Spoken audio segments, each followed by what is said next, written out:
Pasteur Viviane Dallo. Vous et votre mari, vous avez commencé avec très peu de moyens.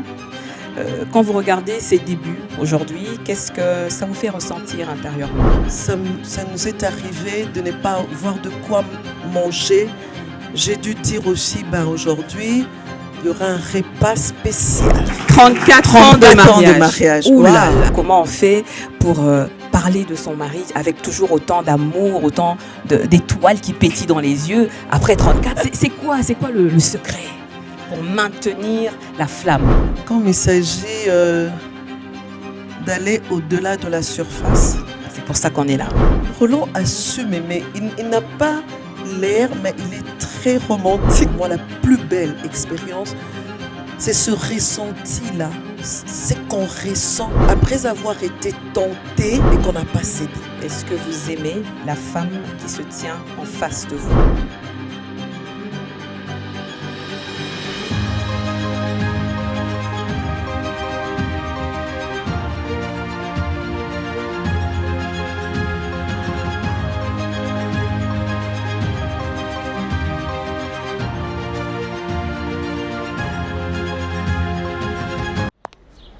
Bienvenue à Silicon Village, le cœur de l'innovation à Kinshasa. Ici, chaque idée trouve un espace pour grandir.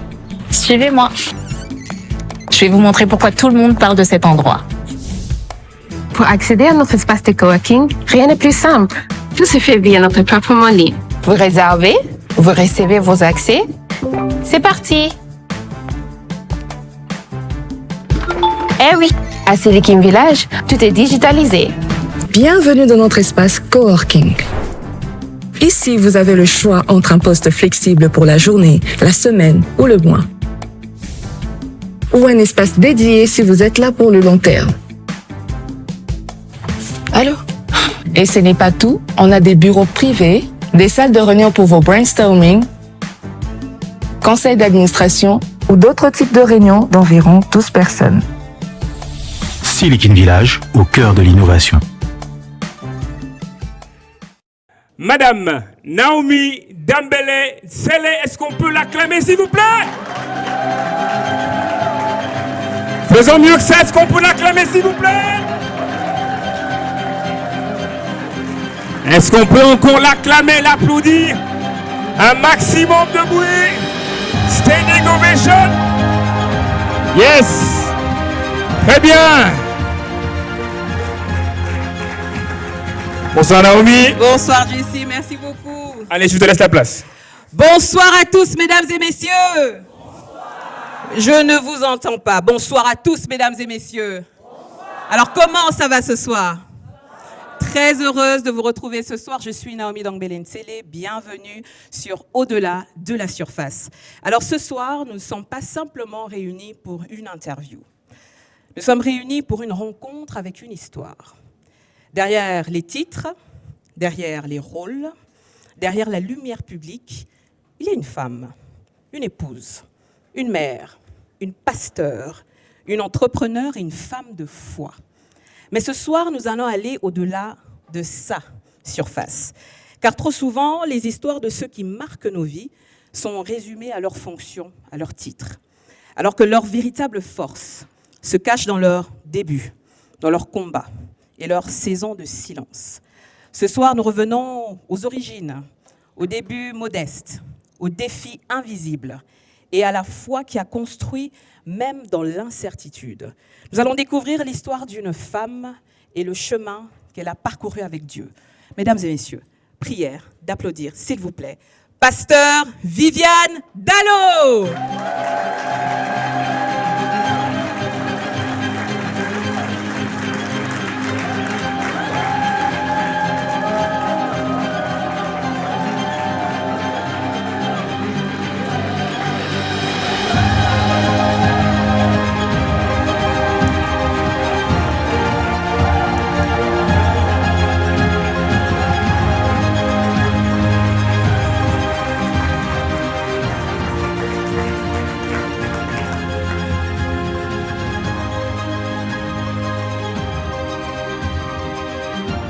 Est-ce que ça va?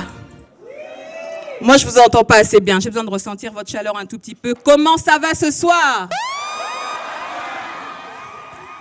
Pasteur Viviane, bonsoir. Merci d'avoir accepté de venir partager ce moment avec nous. Comment est-ce que vous allez? Je vais bien. Ah, voilà. Ça va maintenant. Ça commence à aller. Est-ce que vous pouvez applaudir une fois de plus, s'il vous plaît? Voilà. En parlant de vous, justement, quand vous regardez votre vie aujourd'hui, avec toutes vos casquettes, maman, épouse, pasteur, entrepreneur, qui êtes-vous au fond de vous, vraiment, sans aucun titre? Dans quoi est-ce que vous vous retrouvez vraiment Viviane? Donc, quoi est-ce que vous vous sentez réellement Viviane? Est-ce que c'est en tant que mère, en tant qu'épouse, en tant que femme, en tant que pasteur, en tant qu'entrepreneur? Ça fait quand même beaucoup de casquettes. Oui, en effet, ça fait plusieurs casquettes. Pour répondre à cette question, je dirais que je suis pas plus une mère, pas plus une épouse, pas plus une entrepreneur, mais je suis un enfant de Dieu. Je suis Viviane, celle qui cherche à plaire à Dieu, celle qui voudrait vraiment vivre le plan de Dieu, arriver à la fin de sa vie, se retrouver devant le Seigneur et qu'il me dise « Bonne et servante de Dieu, entre dans le repos de ton maître ». C'est vraiment au fond de moi, celle que je suis, celle que je cherche à être, c'est pour ça que je vis en fait. On commence très bien, n'est-ce pas? Une réponse inspirante. Est-ce qu'il y a eu des moments où vous vous êtes senti submergé ou étouffé par toutes ces responsabilités? Oui, c'est arrivé plusieurs fois. Plusieurs fois où j'ai eu envie de me réveiller un beau matin et me dire, OK, si je pouvais ne pas être une mère aujourd'hui, que personne ne m'appelle, aucun enfant ne m'appelle, aucun enfant ne me demande quoi que ce soit. Ça m'est arrivé aussi de me dire si je pouvais me réveiller un beau matin et puis je suis une quelconque personne où personne n'attend de moi de résoudre un problème, personne n'attend de moi de lui parler de la parole de Dieu, de l'évangéliser, personne n'attend de moi de la porter en prière. Ça m'arrive aussi de me réveiller un beau matin où je n'ai pas envie d'être la femme de Roland Dallot. J'ai envie d'être la femme de monsieur quiconque, où personne ne me reconnaît en route. Ça m'arrive aussi de me réveiller le matin, de me dire « Ah, si aujourd'hui vraiment je pouvais me balader et que personne ne reconnaisse. C'est Viviane Dallot, je vous ai suivi. » Oui. Ça m'arrive aussi. Ouais, c'est normal parce que vous êtes un être humain à part entière avant tout. Oui, je suis vraiment totalement. Et vous avez besoin aussi à un moment d'avoir envie de rien faire, tout simplement. Et comment ça se passe? Des fois, vous avez envie de ne rien faire et qu'il y a une de vos filles, par exemple, qui vous appelle pour un petit bobo qu'elle a besoin de régler, ou alors il y a un fidèle qui vous compte. Comment ça se passe quand vous avez décidé de prendre votre journée et que quand même, il y a ça qui vient casser... allez, comme nous on dit, votre délire?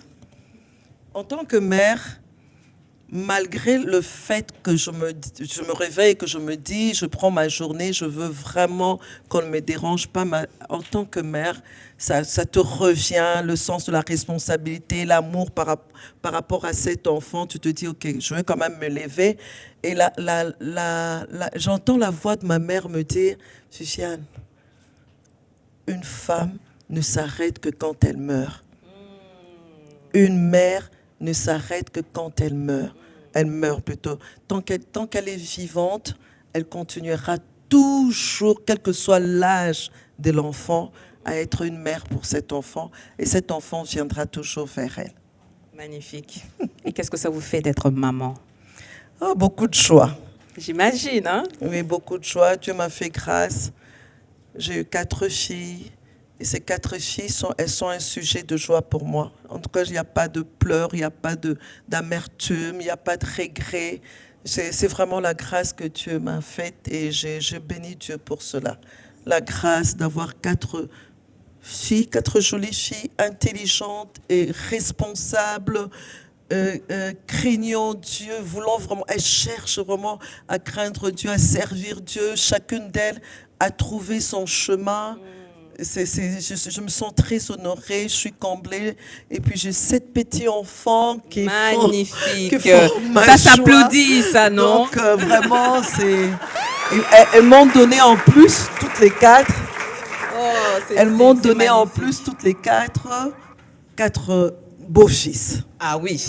Ah oui. Que j'aime chacun d'eux particulièrement. Oh, c'est magnifique. Ils font ma joie. Magnifique. Donc, c'est aussi les garçons que Dieu vous a donnés par la même occasion. Oui, enfant, maintenant, comme on a l'habitude de dire, si c'est la femme qui épouse, j'ai maintenant un fils. Si c'est le fils qui épouse, j'ai maintenant une fille en plus. On est très, très contents pour vous, pasteur Viviane.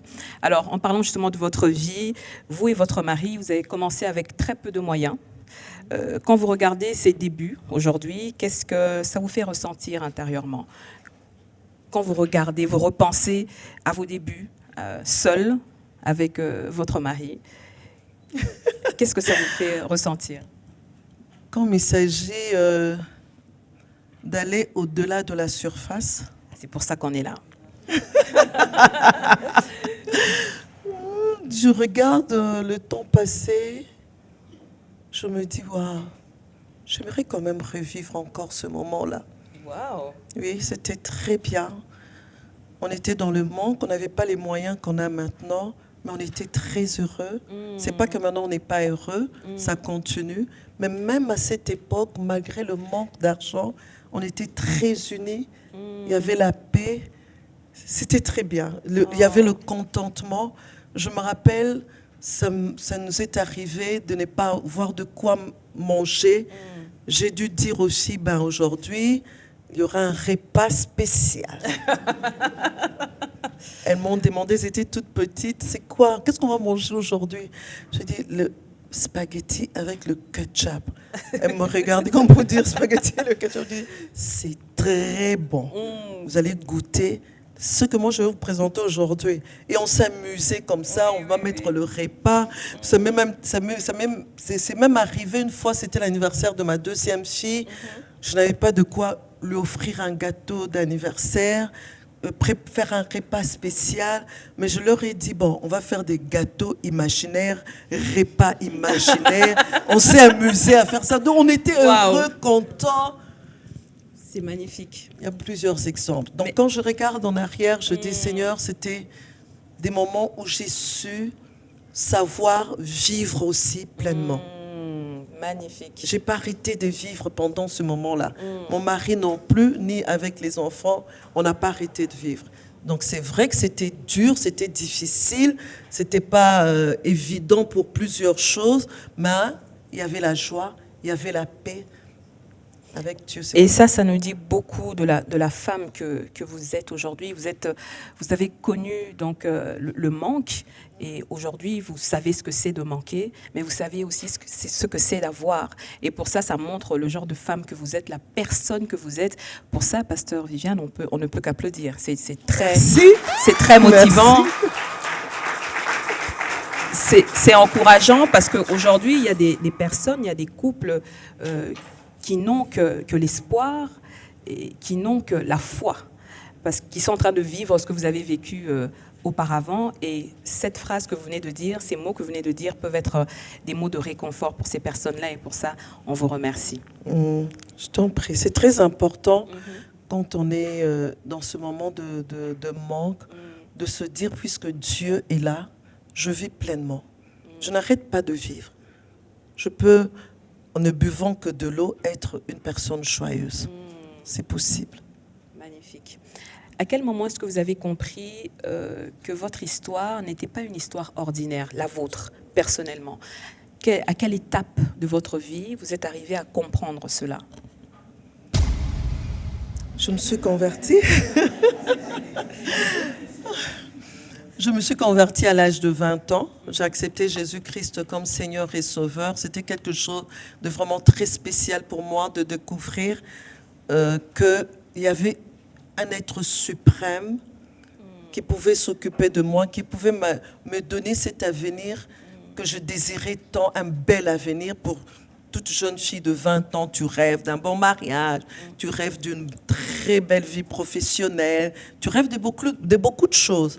Alors, c'est arrivé qu'à cette période-là, à l'âge de 20 ans, je me suis convertie, je me convertis, et puis je rencontre quelques années après mon futur mari et mon mari actuel, je le rencontre quelques années après, et le grand signe, c'était le jour de notre mariage, où j'ai senti que j'étais particulière, que j'étais différente et que quelque chose de spécial était destiné à ma vie. L'acharnement d'abord que j'ai eu quand je me suis convertie, de me dire en tout cas c'est fini. En lisant Jérémie 29, 11, il connaît le projet qu'il a formé sur moi, projet de malheur, projet de bonheur et non de malheur. Déjà ce passage, et puis le fait de progresser spirituellement et d'arriver à me marier, en tout cas si c'était à recommencer, je me marierais encore à Roland Dallot. Oh. Sans problème. On aime les moments comme ça si ici. C'était à recommencer. Alors, magnifique. Alors, le jour de notre mariage, c'était pour moi un grand signe. D'abord, nous sommes mariés à une période très, très difficile. C'était après le premier grand pillage au Congo. Le premier où l'économie était totalement par terre, rien ne marchait, il n'y avait pas import-export, il n'y avait pas des magasins avec des bonnes choses. Donc vraiment, c'était terrible cette période après le grand pillage. Et nous, on s'est mariés à cette époque-là, un 17 octobre 1992.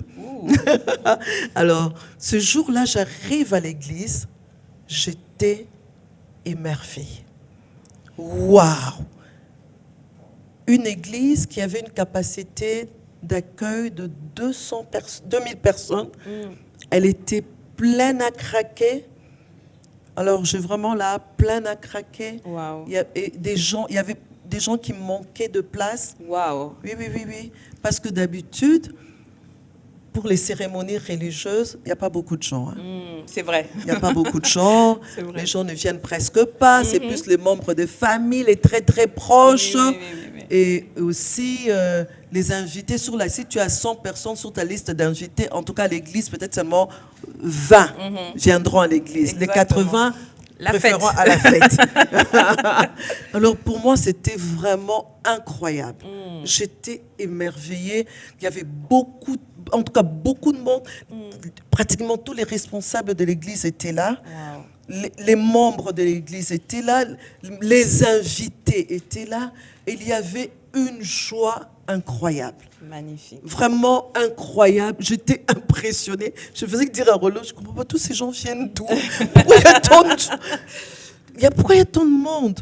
Et encore plus impressionnant, chaque personne avait tout fait pour nous offrir quelque chose.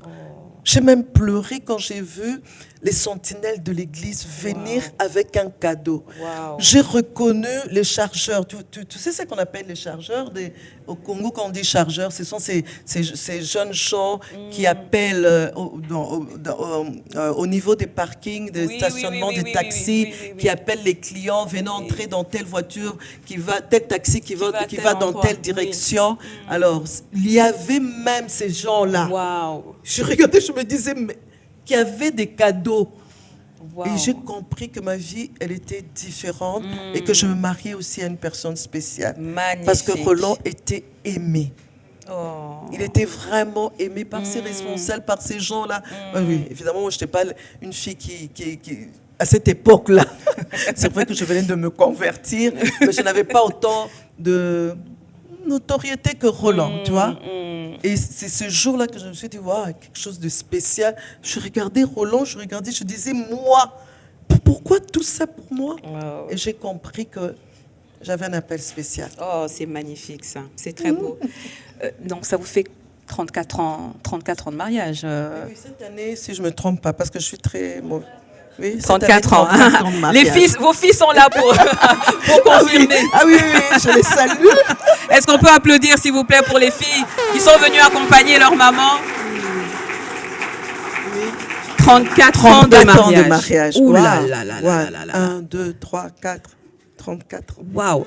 Alors moi en tant que femme mariée, moi j'ai envie de savoir comment on fait pour parler de son mari avec toujours autant d'amour, autant d'étoiles qui pétillent dans les yeux après 34 ans. Moi, n'est-ce pas que vous voulez savoir, vous aussi? Ben oui, on veut savoir. C'est quoi le secret pour maintenir la flamme? Le secret pour maintenir la flamme.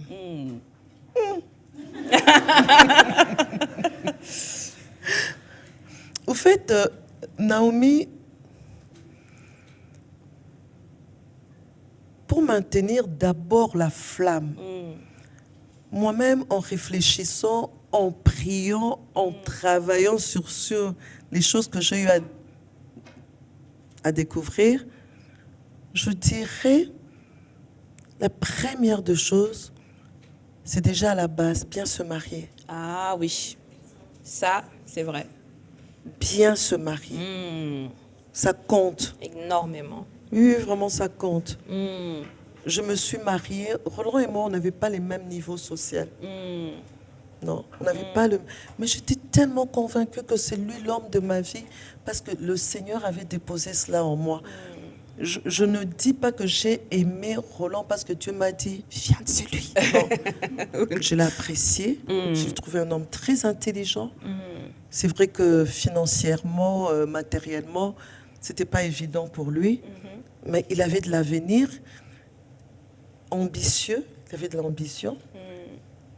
Et puis, c'est quelqu'un qui craignait Dieu. Ça me rassurait encore. Je lui ai dit oui.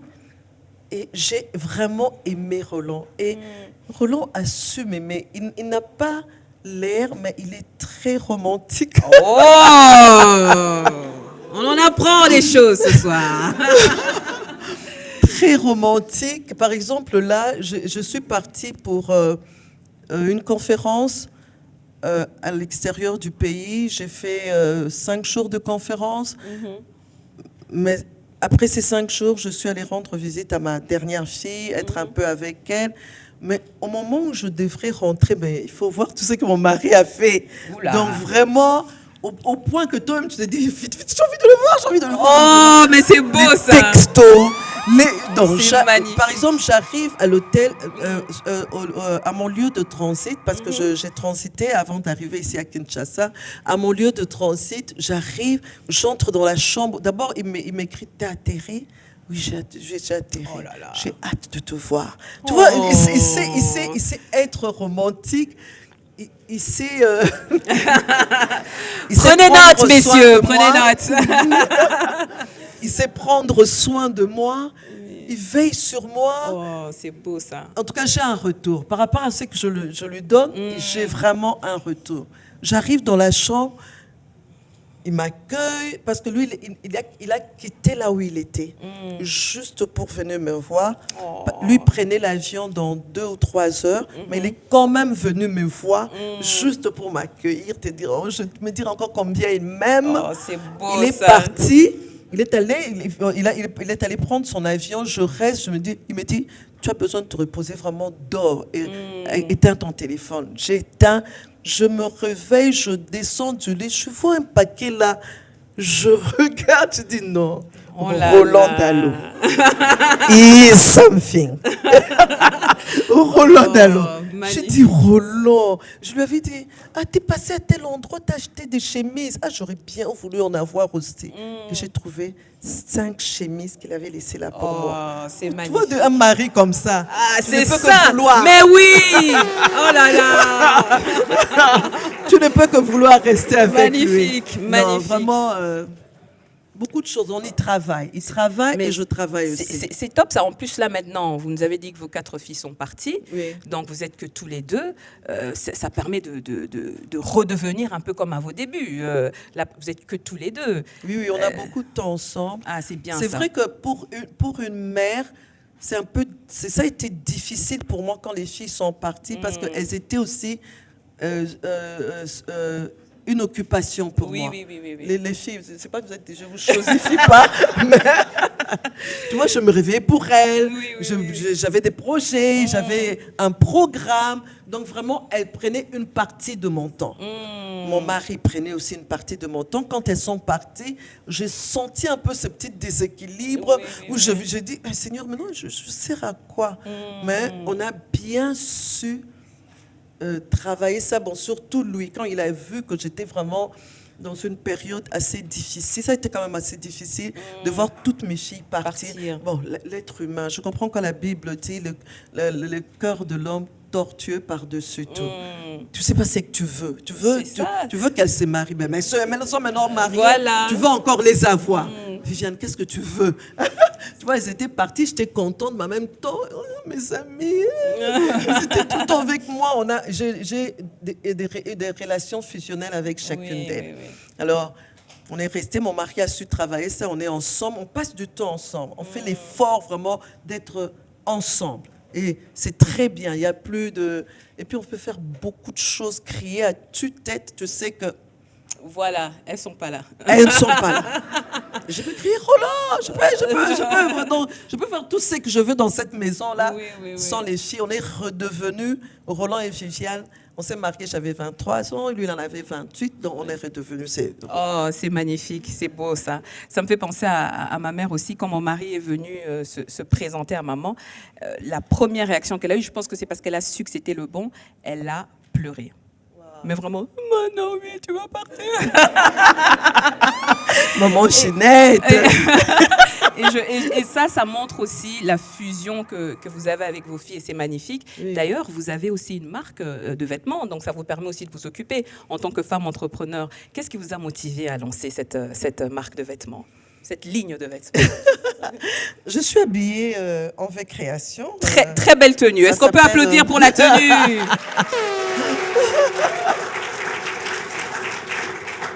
C'est une passion. Je suis toute petite. Moi, quand je jouais à la poupée, c'était confectionner. Vraiment, c'était ça. Ma sœur, elle n'était pas trop poupée. Ma deuxième fille lui ressemble.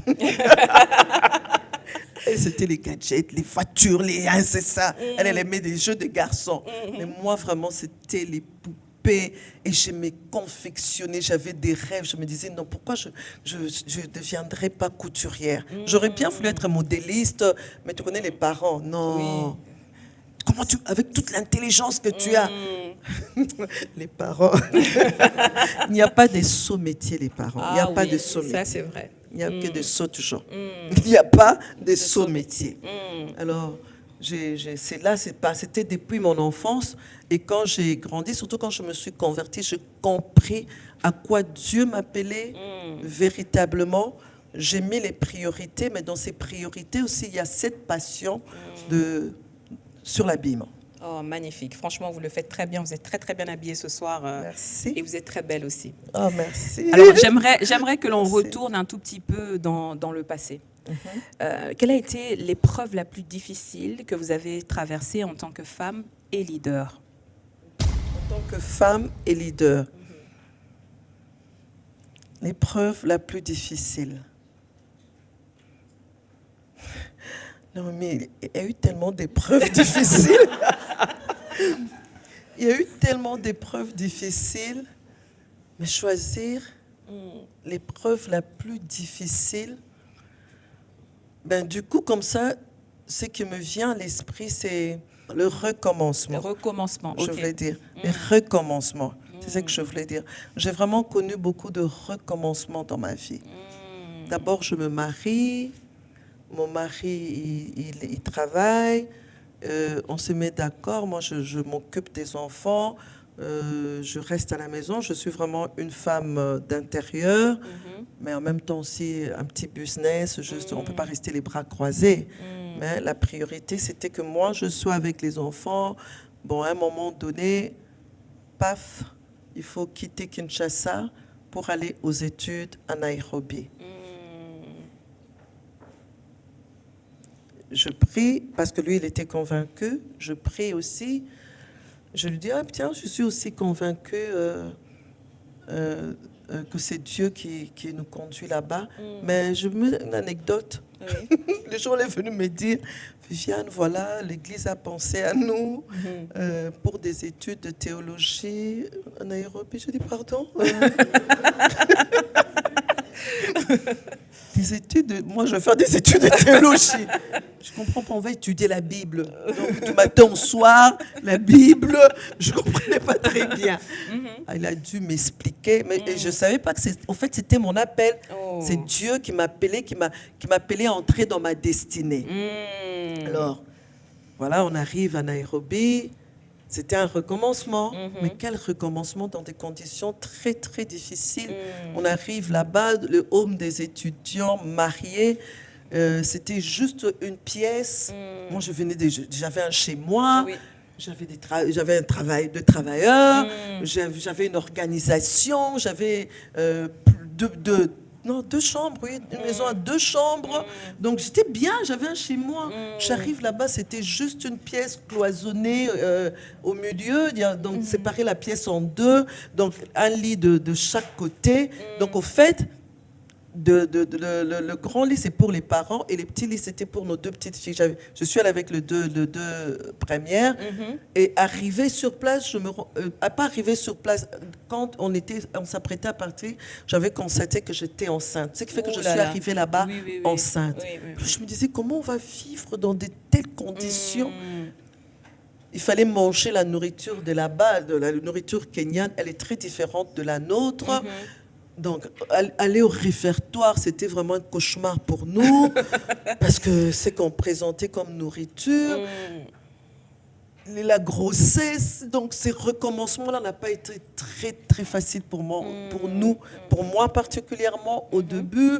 La langue était aussi une barrière. Oui. C'est vrai que j'avais fait à l'époque Zali, qui est maintenant Kali, mais je ne maîtrisais pas l'anglais. J'ai dû étudier de cette manière-là.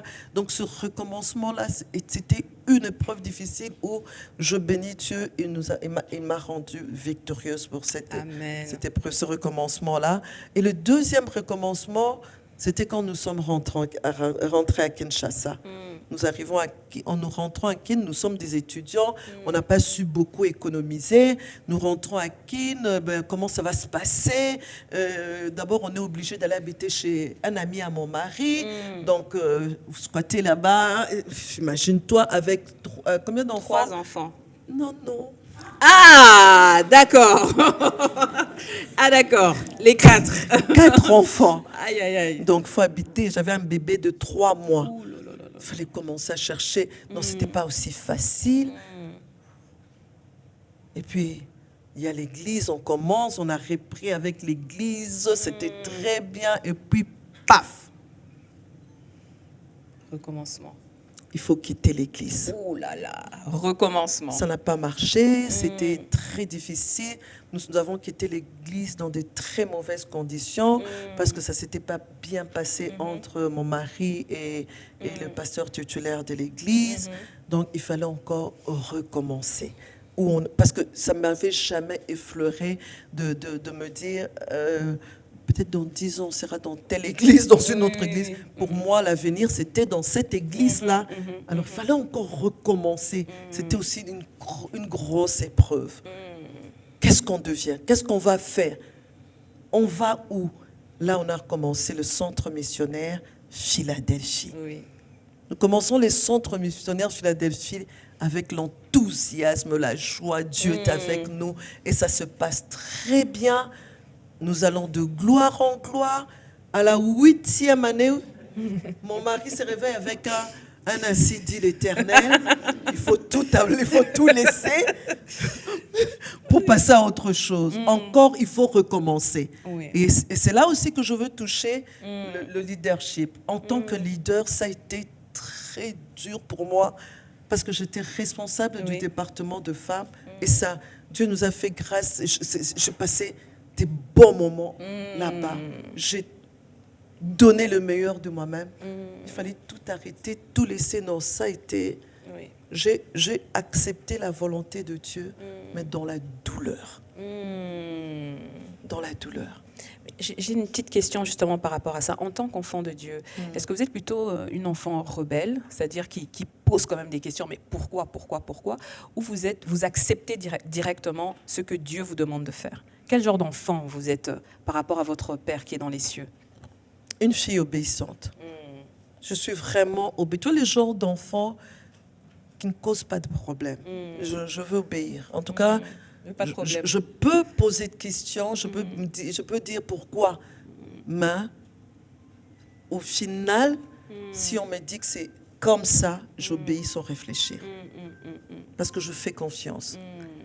Je fais confiance.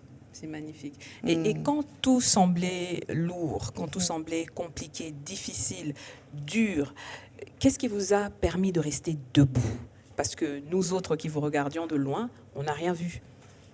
On n'a pas vu ces moments de douleur, on n'a pas vu ces moments de tristesse. Qu'est-ce qui vous a permis de rester debout, une femme debout? C'était chaque fois de me dire, Jésus m'aime. Seigneur, tu m'aimes. Seigneur, je sais que tu m'aimes, tu ne peux pas me faire du mal. Je ne comprends pas, je pleure, je saigne, mais Seigneur, je crois en toi. Je sais que tu m'aimes et que tu es le bon berger. Tu me diriges vers de verts pâturages. Ça n'a pas l'air maintenant, mais au final, ça sera de verts pâturages. C'est chaque fois, même dans mes relations, même dans... Seigneur, je ne comprends pas, j'ai mal. Seigneur, c'est dur, je pleure même. Quand mes filles m'ont dit ça il y a quelques années, non, il y a quelques temps, 2 ou 3 ans peut-être, quand elles étaient encore à l'université, elles me rappelaient un peu les moments d'épreuve, les moments durs de ma vie. Elle dit, maman, tu sais qu'on allait t'écouter et t'écouter à la porte. On t'entendait comment tu priais, comment tu pleurais, ce que tu disais à Dieu. Et en même temps, on avait mal, mais en même temps aussi, ça fortifiait leur foi. Et vraiment, c'est comme ça, je pleure, mais j'obéis et je dis, Seigneur, je sais, tu m'amènes vers des verts pâturages. Magnifique. On a parlé de beaucoup de moments de difficulté, mais quelle a été votre plus belle expérience personnelle avec Dieu? C'est quoi la plus belle chose que vous avez vécue avec le Seigneur? Celle qui vous marque encore aujourd'hui? Les expériences, il y en a tellement. Les belles expériences. Il y en a tellement. Mais du coup, je dirais, avec Dieu, ce que j'aime et que j'appelle belle expérience, pour moi, la plus belle expérience, c'est ce ressenti-là, c'est qu'on ressent après avoir été tenté et qu'on n'a pas cédé. Wow. Ah oui, oui, c'est beau ça, c'est fort. Après avoir été mise à l'épreuve et qu'on s'en sort victorieuse. Ce ressenti-là, je suis un enfant de Dieu. Hé, Seigneur, je suis restée conforme à la parole. Seigneur, tu m'as aidé. Seigneur, j'ai pardonné. Seigneur, j'ai continué à aimer. Seigneur, je m'en suis sortie. Ce ressenti, j'aime ça. C'est magnifique. Ce ressenti-là. Moi, c'est ce que j'appelle ma plus belle expérience. Et je rêve de ce jour où je me retrouverai devant Dieu et qu'il me dise, bonne et fidèle servante, entre dans les repos de ton maître. Ah, c'est tout ce qu'on vous souhaite, Pasteur Viviane, c'est tout ce qu'on vous souhaite. Et ça Dieu me fasse grâce. Alors, c'est vrai qu'en tant que femme, on a souvent tendance à se perdre dans les responsabilités. On a souvent tendance à se perdre en tant qu'épouse, en tant que maman pasteur. Voilà, donc on se perd souvent. Mais comment est-ce que vous avez réussi à garder votre identité de femme, votre personne, Viviane, la Viviane d'il y a 20 ans, la Viviane enfant que vous êtes encore aujourd'hui? Alors que quand on est marié, par exemple, quand on commence une vie, quand on a des enfants, on se perd un peu dans les responsabilités qu'on a. Quand on devient maman pasteur, on se perd un peu. Mais qu'est-ce qui a fait que vous restiez vous-même? En tout cas, je prends ça comme un compliment. Donc, tu trouves que je suis restée la même? Oui, personnellement. Ok, merci. D'abord, je commencerai par dire J'ai d'abord essayé de comprendre c'est quoi mon identité. Très important. Très, très important. Quelle est mon identité? Très important. Qui tu es? Qui suis-je? J'ai d'abord compris mon identité de femme. Pourquoi j'existe? Pour quelles raisons? J'ai intériorisé ça. J'ai assimilé ça. Ce qui fait que quel que soit ce que je suis en train de faire, dans l'ordre de priorité, je reste d'abord Viviane, qui existe par la volonté de Dieu, qui a été créée par Dieu pour un but, pour une raison. C'est magnifique. Eh bien, mesdames et messieurs, on est sur Au-delà de la surface. Et vous le savez, sur Au-delà de la surface, on a une séquence culte.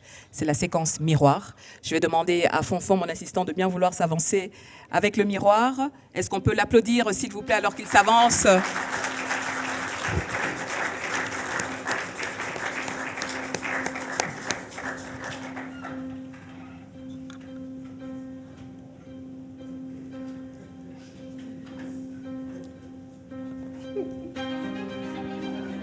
Je profite pour me mirer. Oui, je me vois. Et, un peu plus à ma droite. Voilà. Encore un peu, encore un peu. Encore. Voilà. Je vois aussi les caméramens. Alors, Pasteur Viviane, je vais vous demander de vous regarder, de regarder votre propre reflet.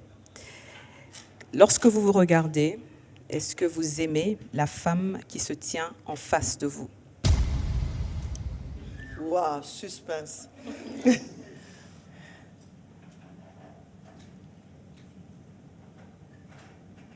Oui, j'aime cette femme. Pour quelle raison?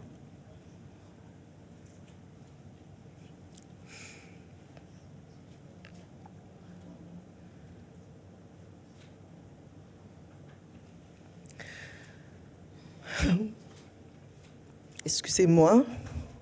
On l'applaudit.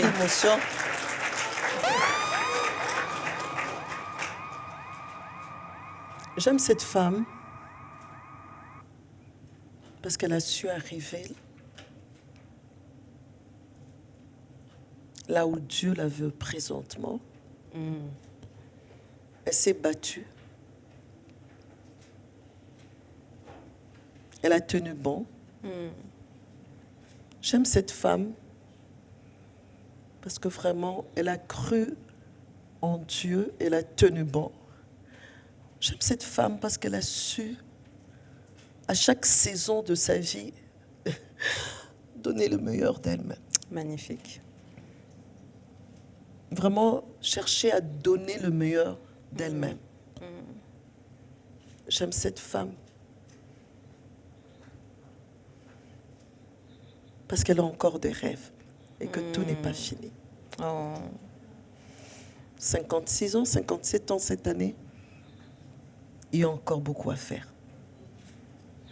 J'aime cette femme parce qu'elle continue de vouloir aller de gloire en gloire. Si...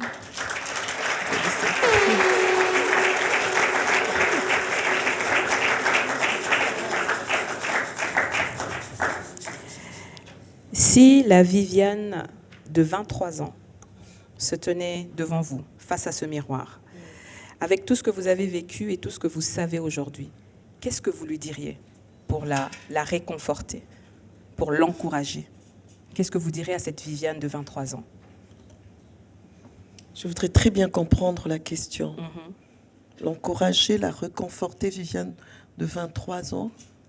La Viviane que vous étiez à l'époque. Oui, je vois. Dans ces moments de doute, dans ces moments d'incertitude. Qu'est-ce qu'elle aurait aimé entendre de la Viviane d'aujourd'hui, de 57 ans? Viviane, sois sans limite. Bats-toi. Tu arriveras. C'est possible. Tout dépend de toi. Tout dépend de toi. Sois sans limite. Bats-toi. Dieu est avec toi. Dieu t'a choisi. Ne l'oublie pas. Ça ne sera pas facile, mais tu arriveras. Continue. Tiens bon. Tu tombes, relève-toi. Ne reste pas là.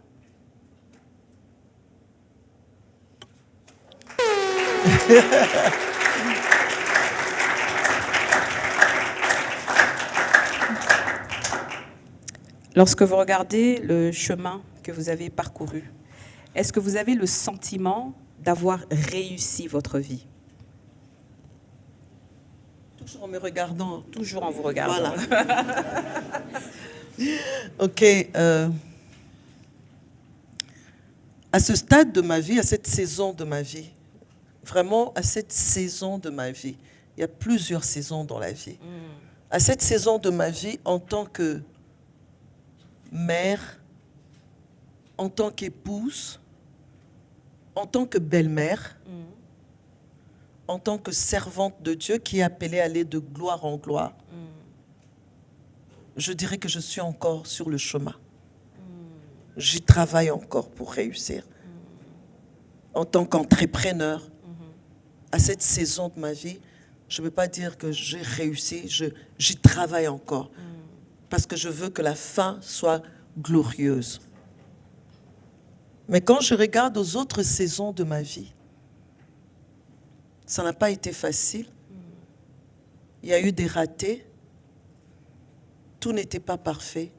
Mais je peux dire, en conclusion, j'ai réussi. C'est magnifique. J'ai réussi au niveau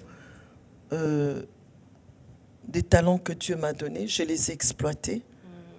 J'ai réussi en tant que servante de Dieu de vouloir faire ce que Dieu attend de moi. Tant bien que mal, mais je suis arrivée à faire en tant qu'épouse. Bon, je peux pas, j'aimerais écouter mon mari. Mais je suis encore là. Il est heureux. En tant que mère, j'ai 4 filles. Quand je les regarde aujourd'hui, c'est pas parfait. Mais je suis fière de les présenter. Je suis fière d'être présentée, que je suis leur maman. Je suis honorée par chacune d'elles. C'est magnifique. Quelle est la chose que vous aimez le plus en vous? Que vous aimez le plus dans votre caractère? Vous êtes une femme humble, donc ce sera difficile de le dire, mais on aimerait bien savoir quelle est cette chose qui vous rend fière dans votre propre personne, en vous regardant, parce que là, vous vous parlez à vous-même.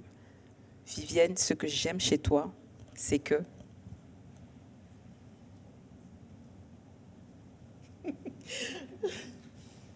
Vivienne, ce que j'aime chez toi, c'est ta détermination, ta persévérance. Tu es une femme déterminée. Tu sais ce que tu veux et tu sais aller jusqu'au bout. Merci beaucoup. Est-ce qu'on peut applaudir pour cette séquence miroir? Est-ce qu'on peut applaudir, s'il vous plaît? L'émotion était palpable, mesdames et messieurs.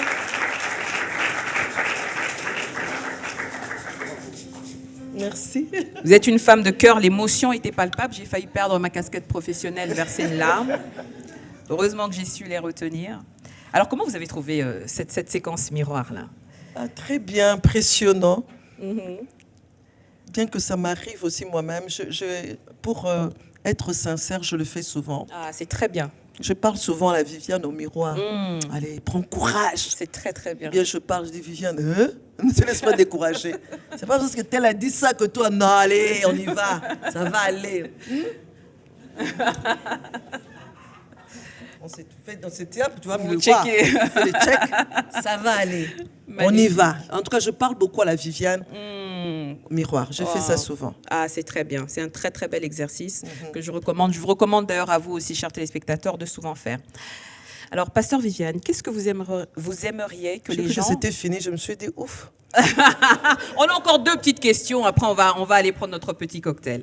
Alors, qu'est-ce que vous aimeriez que les gens comprennent vraiment de votre vie, au-delà de ce qu'ils voient? Qu'est-ce que vous aimeriez que les gens comprennent?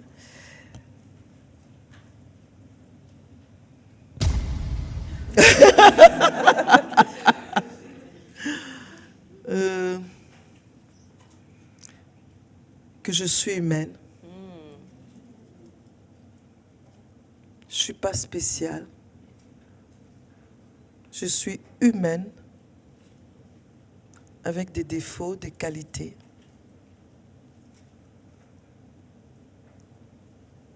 Que ce n'est pas toujours facile.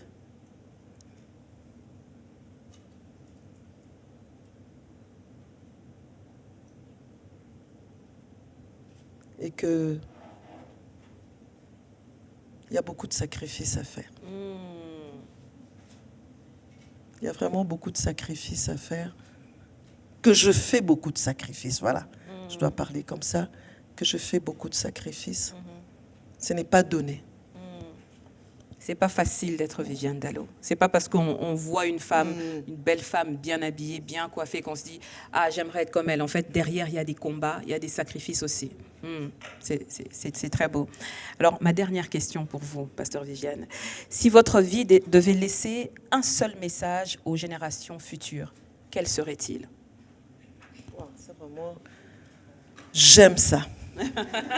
Parce que je veux qu'elle fasse mieux que moi. Ah oui, que ces jeunes filles, qu'elles fassent mieux que moi, qu'elles aillent plus loin que moi. C'est que je pourrais leur dire qu'il y a lieu de vivre pour Christ. Ça, c'est comment dire ça? Le mot qu'il faut, c'est il y a lieu de vivre. C'est digne. C'est louable de vivre selon le plan de Dieu. Parce que j'ai retourné les choses dans tous les sens. Je regardais, j'ai essayé de voir. Non, il n'y a rien qui puisse faire d'une femme, qui puisse donner à une femme son épanouissement, si c'est né de vivre selon le plan de Dieu. Selon ce que Dieu attend de toi. Selon ce que Dieu veut de toi. Tout le reste là, ce n'est que du vent. Ce n'est que du vent. La vraie chose qui fera de toi une femme épanouie, qui se sent